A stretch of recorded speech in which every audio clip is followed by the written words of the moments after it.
It is a normal Tuesday evening, or maybe it's a Saturday afternoon. The timeline doesn't even matter anymore because every single day feels like one continuous, exhausting loop of survival. Not separate days, not clean chapters, just one long stretch of effort. You hear that sound? It's a text message from your husband. He is currently standing in the middle of aisle 4 at the local grocery store. You look down at the glowing screen. 3 simple words appear. Which diaper brand? It seems so entirely innocent. Harmless, even. If you were to explain this moment to a stranger, they would say he is trying his absolute best to help you out. They would probably even say you're lucky, that he's involved, that he's present, but in that exact fraction of a second, instead of feeling a warm sense of gratitude, you feel something else entirely. A sharp shift, a surge, heat rising in your chest, your jaw tightening, your breath shortening, an overwhelming, disorienting wave of pure, unfiltered rage. And you know it doesn't make sense, and it doesn't feel proportional. That's what scares you, because it feels too big, too fast, too intense. And then almost immediately, right behind that rage, comes something heavier, quieter, more suffocating. The guilt, the borrowed guilt. You sit there holding the phone and your mind turns inward. Why am I like this? Why am I being so difficult right now? He's literally out there doing something for our family. I should be thanking him. I should feel grateful. And that's the moment everything turns on you, and now suddenly the exhaustion isn't the problem anymore. You become the problem. No escape, no defense. So I need you to listen to me very carefully right now. Your anger is not a character flaw. You are not a toxic partner. You are not ungrateful, and you are not broken. What you felt in that moment was a biological alert, a precise one, an intelligent one. Because when he sends that message, he believes he is offering his hands, but what he is actually doing is taking something from you. He is taking your processor without realizing it, without asking. It's just biology. Breathe. Let's slow this down together. Because to truly understand why that single message hit you so hard today, we have to stop looking at your life through the lens of romance and start looking at it through the lens of cognitive load. Since the exact moment your baby was born, your brain didn't just change emotionally, it changed structurally. There was a measurable surge in neurogenesis, the formation of new neural pathways, particularly in areas linked to vigilance, planning, and threat detection. Your prefrontal cortex adapted. Your limbic system recalibrated. Your nervous system reorganized itself around survival. Your baseline stress response shifted. And no one warned you this would happen. So, what does that actually mean? Your brain became a radar system. You are constantly scanning, tracking feeding times, calculating invisible nap windows, monitoring the environment for microscopic choking hazards, predicting emotional shifts before they even fully surface. You are anticipating needs that haven't even been expressed yet. You are running simulations all day, every day. Without stopping, without noticing, without relief. This constant background activity, this quiet, relentless hum, this is your new baseline. And in neurobiology, this is known as your allostatic load. It is the cumulative physiological cost of staying in a constant state of adaptation. If you feel it in your body, it's this. Your system is always on. Always calculating, always anticipating, always adjusting, no downtime, no reset. So when that message arrives, which diaper brand? Your brain does not process it as neutral because it isn't neutral to your system.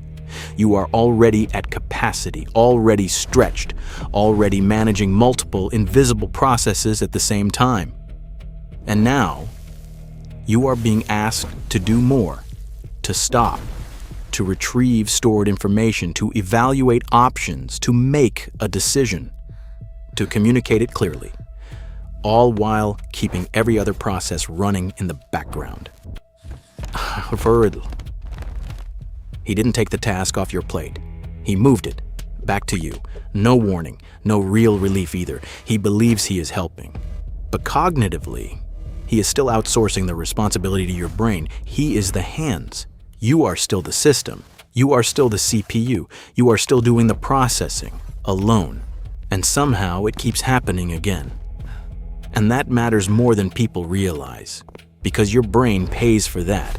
In glucose, in attention, in energy, in regulation, every time. This is exactly what we call the trap of the helper husband. The noise outside tells you that you should be grateful, that at least he's trying, that some men don't even go to the store, that you have it better than most. But a helper waits.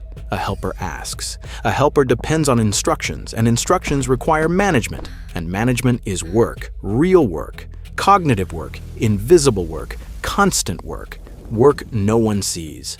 So when people tell you your relationship struggles are about communication, I need you to hear this clearly. That's only part of the story. Because communication costs you more than people admit. Every explanation costs you. Every clarification costs you. Every reminder costs you. Every repeated instruction drains you a little more, bit by bit, until you don't even notice it happening anymore.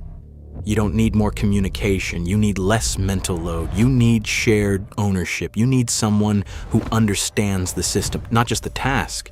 You don't need an assistant. You need a partner, a co-CEO. Maybe without realizing it, but still without asking. And I know how tired you are, not surface level tired, not I just need to sleep tired. I mean, the kind of tired where your brain simply stops responding. You sit on the couch at night, staring at the wall, and someone asks you a simple question. What do you want to watch? What do you want for dinner? And your mind goes blank, not because you don't care, but because there is nothing left to access, nothing left to give. Your coffee goes cold on the counter, again and again, not because you forgot it existed, but because your brain is prioritizing survival over comfort. It is shutting down non-essential processes to preserve what little capacity you have left. That's your brain trying to keep you going. And then there's the distance, that quiet, confusing distance. You look at your partner and you feel far away, not disconnected from love, just disconnected from energy, from availability, from capacity. And sometimes, when he reaches for you, your body reacts before your thoughts can explain it. You pull away, subtly, almost automatically, before you can stop it. And then comes the second wave again. The guilt. What's wrong with me? Why don't I want this? Why does this feel like too much? Nothing is wrong with you. This has a name. It's called being touched out. Your nervous system has reached its sensory limit. Your body is not rejecting him. It is protecting you, creating space, reducing input, trying to cool down a system that is already overheating before it crashes. This isn't rejection. It's your body trying to regulate itself. So what is the actual solution? Not emotionally, biologically. We stop treating the home like a list of physical tasks, and we start treating it like a system of cognitive domains, because true delegation is not partial execution, it is full ownership. From beginning to end, no gaps, no coming back to you for answers. If your partner owns groceries, he owns the entire domain. Inventory, planning, decision-making, execution, follow-through, no pings, no confirmations, no mental interruptions.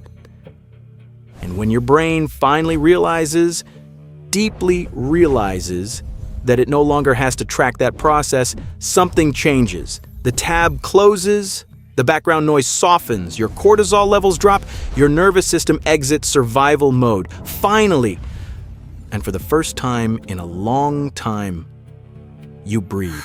A full breath, a deep one. The kind that reaches the bottom of your lungs, all the way down. You get your mental RAM back, even if it's just for a moment. So right now, drop your shoulders, unclench your jaw, let your breath slow down. Just stay here with me for a second. You are not asking for too much. You are responding to too much. and it never really stops. You're not failing. You're carrying more than your system can comfortably hold. And if you're sitting there tonight, running on empty, holding everything together while the world keeps asking for more, pull up a chair. You don't have to carry it all alone here. There are thousands of women sitting in this exact moment with you. Welcome to the village. Give your body a second to catch up with you. Stay with me here. The noise outside will still be there tomorrow. They will still expect the perfect mom, but the perfect mom doesn't exist.